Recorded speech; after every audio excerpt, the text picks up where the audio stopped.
Olá pessoal, vamos continuar nossas atividades de festa junina.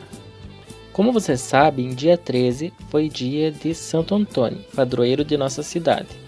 Então vamos fazer a fogueira em homenagem a ele. Vamos precisar de palitos,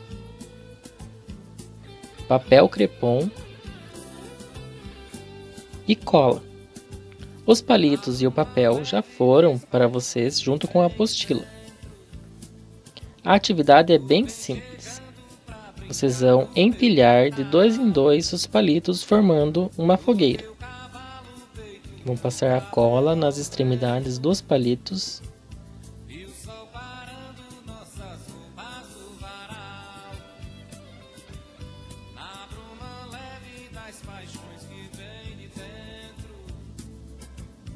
E vão empilhar os palitos no sentido contrário, formando um quadrado.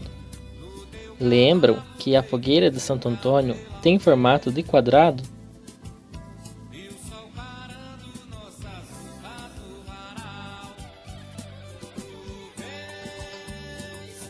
Vocês vão continuar esse processo até que acabem os palitos.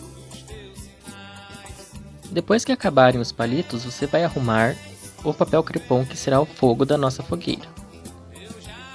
E assim ficará a nossa fogueira. Vocês podem usá-la para deixar sua casa no clima de festa junina. Espero que tenham gostado e até a próxima!